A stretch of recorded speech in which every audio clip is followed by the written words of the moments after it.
Ele hiji bianga ti egwu here big for get bata here. Egwu na akpọ so interview. Yes. I chom English, I chom that out from you. Abia interview. Wore phone na we last one from of Magel Lara Maso get away phone na. Kwe mari wala mrenga ga na social media nga diru. Sure, my baby. Second minute. My baby. I get out of this place. Chineke ba paloko. Get out of this place. One bingo na one. Don't try it to. Don't. Oh yeah, I'm gonna bug you. Wore phone na ntewe na le. Ina akpom your baby. Yele mara mbo mango. Oh, there you go, Moge. I want to go my baby. Chempa yoko. Go on my daddy. Hey, one daddy again. I bring you. Don't try me here. Don't try me here. But take what I don't try it here. Nama me who Jimmy Strata.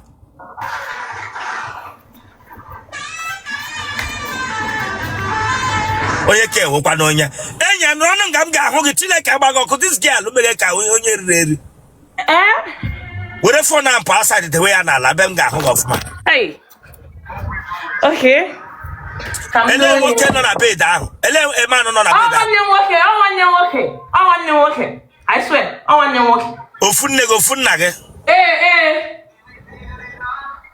Lazo. Kuro straight. Beshlata toko. Beshlata toko.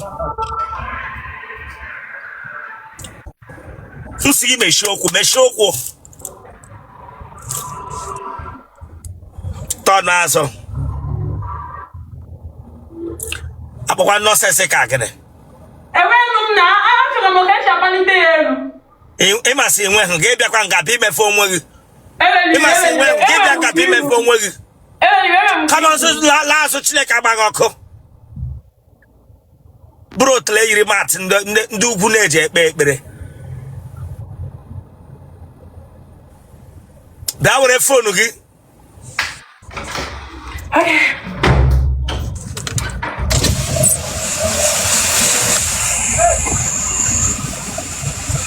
Akwe mani yo wala mere nga ba na social media niile. Ina emelele. Mba, nwa ja somoyi. Were ọnụ gị weta close to the phone. Jide phone a n'aka, jide ya n'aka. Wepụta n'ihu gị ọfụma, ga were isi nga putu gị ya o. Sorry. Ị dị afọ ole? I'm 25. Ị nọ 25. Ahụ na-atụta gị like this. Ị nọ 25, get eme ahụ bre like this. N'otu ọ dị na akpụka ntị emecha gị. Ịmasị nwere akpụka ntị.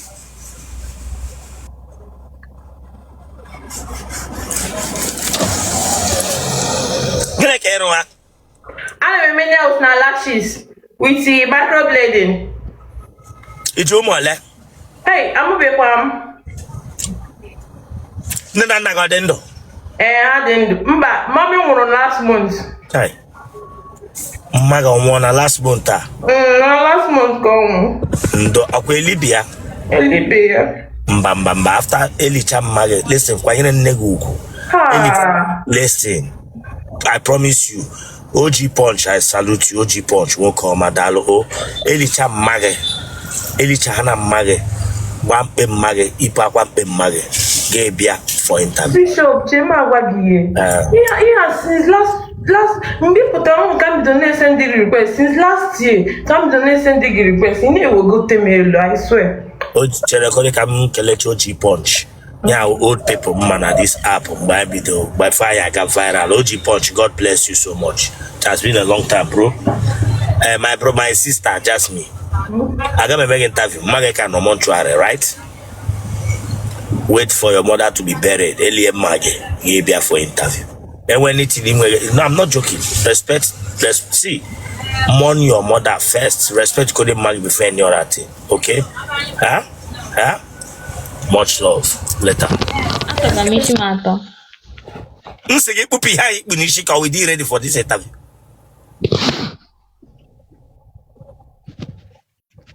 The way for now, I can be out of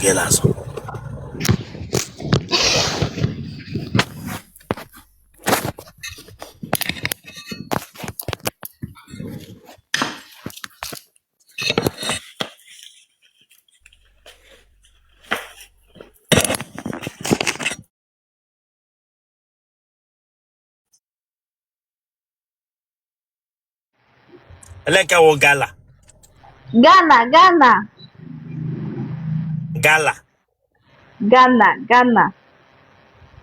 Elo obodo wo gala na. Ghana. Oh, GHAN. What kind of I Ghana ke kpọga gala. Ghana, iwonye be. I chom that touch from you. Iwonye be. Yeah, but see. Ebonyi State, Ibranga kpọga Ghana gala. So no more naga no free na. Them you, Chineke Bagoko. Chineke Bagoko, Ebonyi State in Ghana, okay, pronounce it well. I'm not pronounce of Morgan. I said, we village girl, Gabianga, we village girl, traffic, Gala. You were village champion, Ibranga. It's church here, bring you down. Bishop, so no more naga no free. Our village girl, okay, watch like a bag of Gala. Township man, I don't go. Village girl, Ebranga, Gala. Stand up here, I'll never for interview. Chineka Magoko. Maybe she not watch him From Ghana. Well, village ness have for like the we tell you. Yeah. Okay, man, how will I bag up and you have put you in the room again? The way for now, I get below to get last. Hey.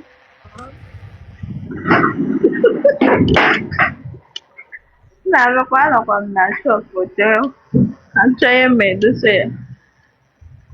Weapon area here where an answer again. I may get a weapon Bluetooth by other Bluetooth. Okay, Mama, I'm trying to make the phone.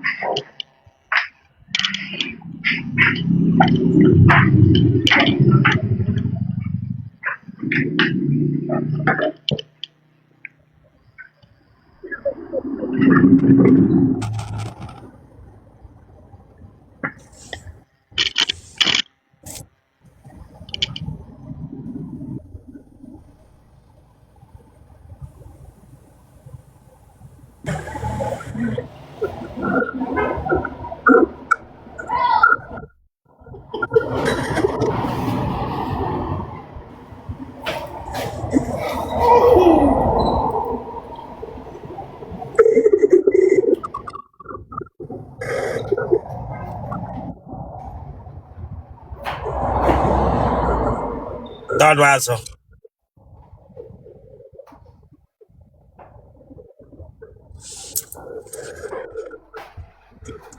Buru galaga bulate azota. Where galaga robo reverse nga. Ma bingo. Le maya front. Enya wure no galaga bia no ngada. Turn aso wure gala turn aso putrem gala here.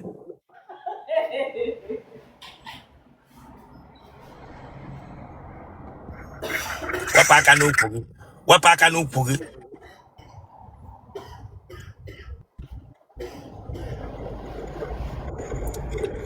Inwe no kwaranta. Bia wure phone gi. Ashima odege. Eka ha de ya. Kongo mmiri na mbiko. Awa de kwenye ke. Nwa mmiri my sister. Nguma. Emere understand. Bushe akwa gi. Bushe na afọ gi.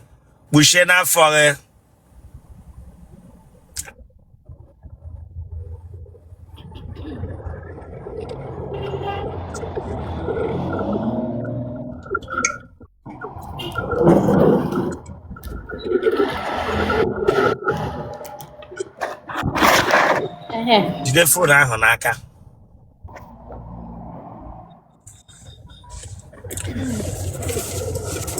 Ashima odege. Mba. Ele boy isi wonye ebe. Oh my Ebonyi State. Ebe na Ebonyi. Is that not? Wapaka ni shigi.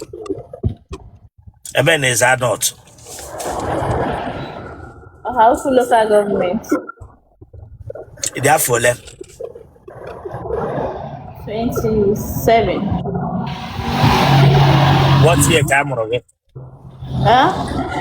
What year camera gauge did 27? Yeah, mom. 90.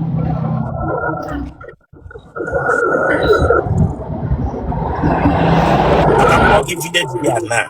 Guess him that Nenweghi that Namu transit to my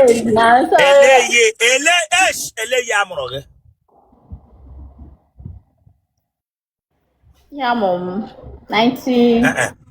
Yeah, I won't any ya ele yes, amroge. I won't any ye. Ele yes, amroge. Yes, mom.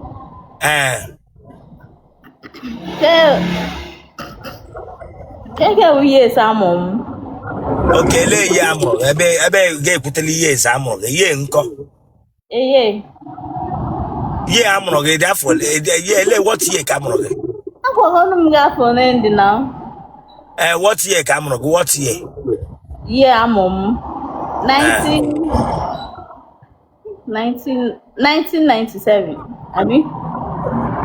Ejuga mabi. Mmaga na mpaga odendo.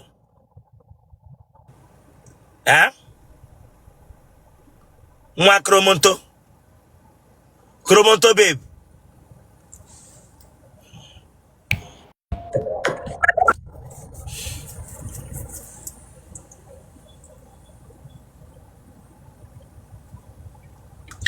Imane nwere one girl mmatra. Mma n'ụwa. One on one, an adult, 48 years, 49, or my yamuria. Man and pay adendo. She don't know the year she was given birth to, even the month. Anyway, mam manata. Manejoya, yagwag and all. Namuria, not the 39 years, 38. She don't know her age. Ye, amuria. Only children naga potakwa na hama ye amro hawo only po. Yes, sir. So can you be here again? I'm just sick. I'm kene family kene. Ikele family mmaga na mpaga no here. Mba. Then no mon na ononga. Then family chori ikele family onya. Like family on life, like Family onya on life. Family onya ke biranga bikele.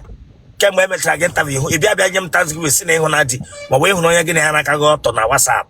E biranga bia yegwam se bari ikele family. Kemgbe e bere interview here lo onya gị na ya naka go to na WhatsApp. Omaro pa. Elo onya naka go to na WhatsApp Chineke agbaga ọkụ. Omo onye daru mot na WhatsApp. Then elo onya wetere kemgbe ahụ ebega here.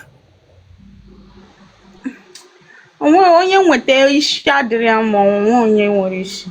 Otu a isi na-adịghị nwa mma. Otu isi na-adịghị nwa mma ịbịara nga bụ ikele family. Enwere ụmụnna gị nọ nga. Dewekọrị kamera ahụ bili ọtọ gị ele azụ.